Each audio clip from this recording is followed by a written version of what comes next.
노동의 종말, AI로 노동이 사라진 세상. 여러분, 노동의 종말이라는 말 들어보셨나요?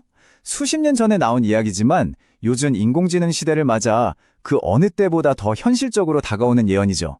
오늘 인간의 노동이 끝날 것이라는 이 오래된 예측에 대해 아주 깊이 파고들어 보겠습니다.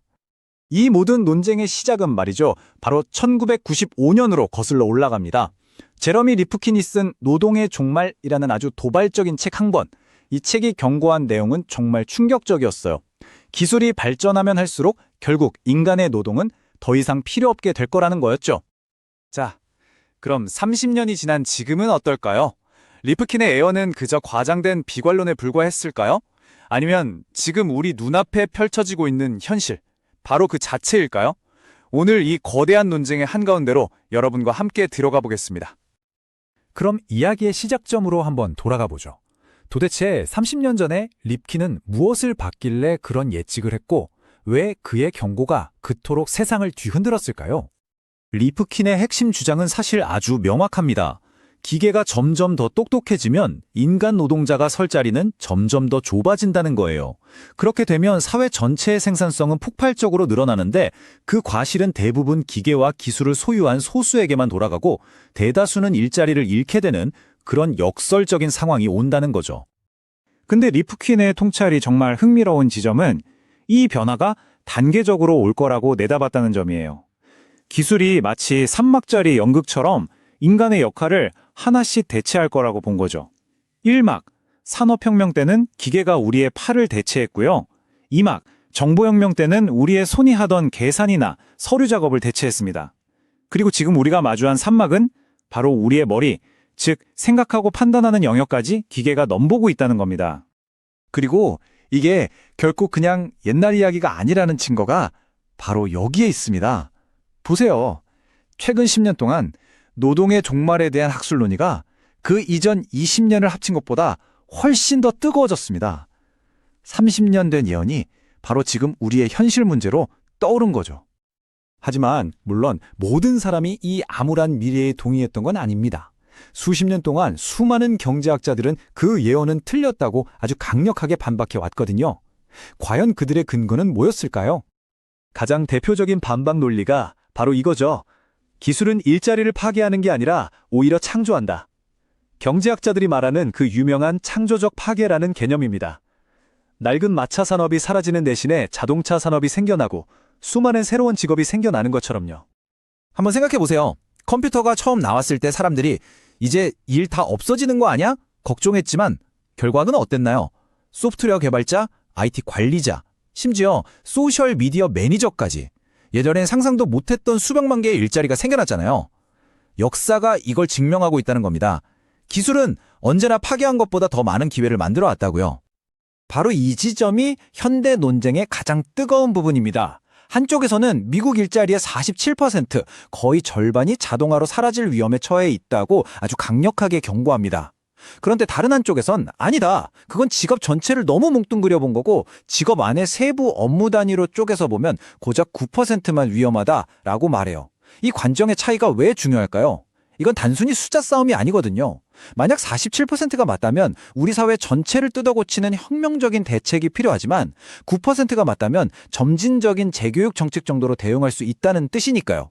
미래를 어떻게 보느냐에 따라 우리가 내려야 할 결정의 무게가 완전히 달라지는 겁니다. 그래서 어쩌면 진짜 중요한 질문은 일자리가 사라지냐 마냐가 아닐지도 모릅니다. 대신 노동이 어떻게 근본적으로 변화하느냐에 집중해야 하는 거죠. 현실은 이 표처럼 훨씬 복잡해요. 기술이라는 게 한편으로는 일자리를 파괴하지만 바로 그 힘으로 새로운 일자리를 창출하고 또 사람들을 새로운 산업으로 전환시키는 이 모든 힘이 동시에 작용하는 거대한 소용돌이 같은 겁니다.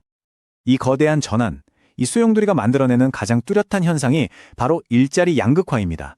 그래프를 보시면 창의성이 필요한 고숙련 일자리와 직접 사람을 상대하는 저숙련 서비스 일자리에 대한 수요는 오히려 늘어나요. 하지만 자동화하기 딱 좋은, 예측 가능하고 반복적인 중간 숙련 일자리는 점점 사라지는 거죠. 바로 이 중간의 실종이 우리 사회의 불평등을 심화시키는 아주 핵심적인 원인이 될 수 있습니다. 자, 그럼 이런 거대한 전환의 파도 앞에서 우리는 도대체 뭘 해야 할까요? 이제부터는 구체적인 대안들, 즉 정책 이야기를 해보겠습니다. 가장 많이 회자되는 아이디어 중 하나가 바로 로봇세입니다. 빌 게이츠 같은 유명 인사도 지지해서 더 유명해졌죠. 아이디어는 아주 간단해요.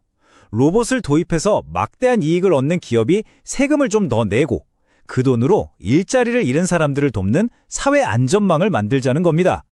물론 찬반이 평평합니다.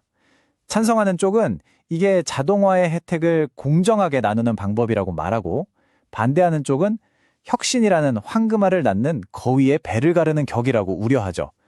게다가 공장에 쓰는 로봇팔은 로봇인데 그럼 컴퓨터 소프트웨어는, AI는 이렇게 어디까지를 로봇으로 보고 세금을 매길 거냐 하는 아주 현실적인 문제도 있고요. 사실 로봇세는 여러 대안 중 하나일 뿐입니다. 전문가들은 더 큰 그림을 보고 있어요. 단순히 새로운 기술을 가르치는 수준을 넘어서 교육 시스템 자체를 평생학습 체제로 아예 뜯어 고치는 것부터 모든 국민에게 최소한의 안전망을 제공하는 보편적 기본소득 같은 아주 파격적인 아이디어까지 말 그대로 미래를 위한 다양한 정책 도구들을 준비하고 있는 거죠. 특히 이 보편적 기본소득은요, 예전에는 그냥 여러 복지정책 중 하나 정도로 여겨졌는데 요즘은 분위기가 좀 달라요. 인간의 노동 없이도 부가 창출되는 시대가 온다면 사회 시스템을 유지하기 위한 필수적인 생존 정책으로 봐야 한다는 목소리가 점점 커지고 있습니다.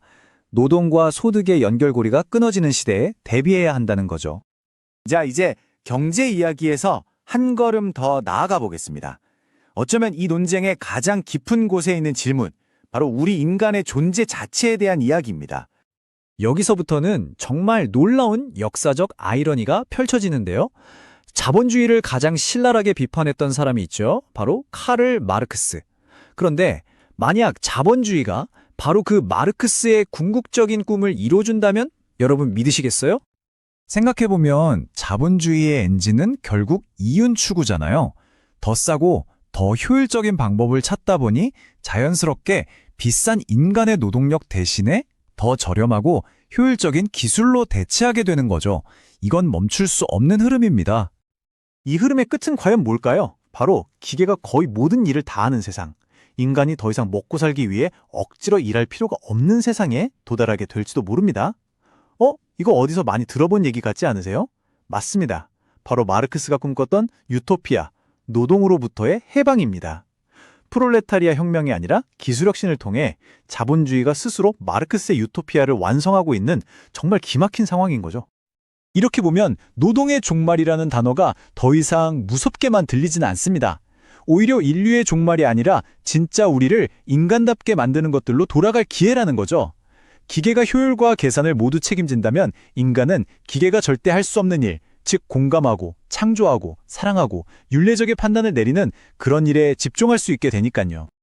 어쩌면 AI라는 기술은 우리에게 이걸 깨닫게 해주려고 나타난 촉매제일지도 모릅니다. 우리의 존재 목적이 단지 일하는 것 그 자체가 아니라 삶의 의미를 찾아가는 여정에 있었다는 사실을 말이죠.